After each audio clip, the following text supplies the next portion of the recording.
saya Nabi Sulaiman Karita. Saya akan menjelaskan sejarah toko Youth Collection. Mulai merintis pada tahun 2016 akhir, dimulai merintis dari nol, menjual secara online atau rumahan, dan penjualannya tidak terlalu ramai pembeli. Dulu harga barangnya pun bisa dibilang cukup mahal dibandingkan sekarang, dan juga mendapatkan keuntungan yang lumayan besar jika dibandingkan dengan sekarang. Mungkin karena banyaknya pesaing, keuntungannya pun menurun.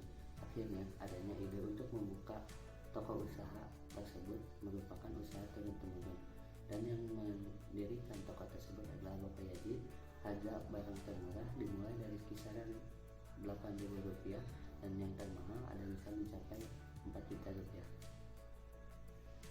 Untuk sistem operasionalnya sama seperti toko pada umumnya, di mana ada pembagian tugas antar karyawan.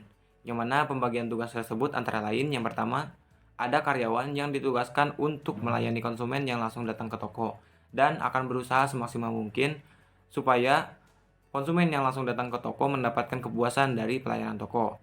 Yang kedua, ada karyawan yang akan ditugaskan untuk mengurusi ataupun mengontrol toko online yang ada di beberapa e-commerce.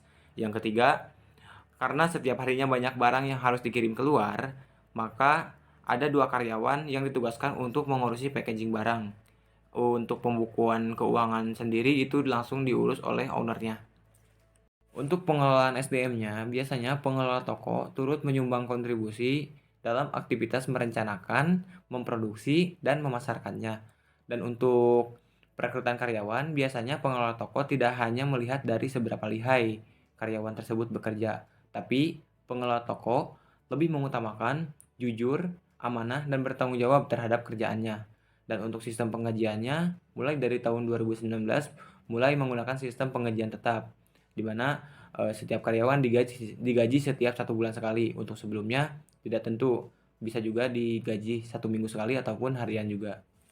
Baik, selanjutnya saya akan memaparkan tentang bagaimana pengelolaan keuangan perusahaan tersebut, menggunakan sistem apa, perhitungan laba dan biaya belanjanya bagaimana.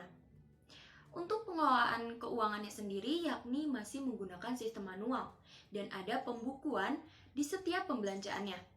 Omset per bulan perusahaan tersebut yakni mencapai 58 juta.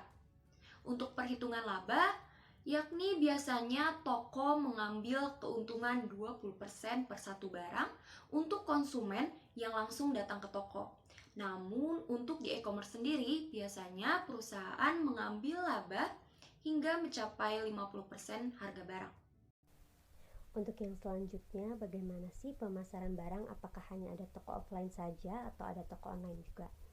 Untuk pemasaran barang, selain membuka toko offline yang berada di Jalan Siliwangi, Desa Cibatu, Kecamatan Cisaat, Kabupaten Sukabumi, ada juga pemasaran secara online melalui salah satu e-commerce yang bernama Rins Collection Perkakas. Lalu yang selanjutnya, bentuk packaging agar aman sampai ke tangan konsumen. Itu bentuknya seperti apa? Untuk packaging supaya aman sampai kepada tangan konsumen biasanya menggunakan media kardus dan koran. Jika ada permintaan lebih dari konsumen, bisa juga menggunakan bubble wrap.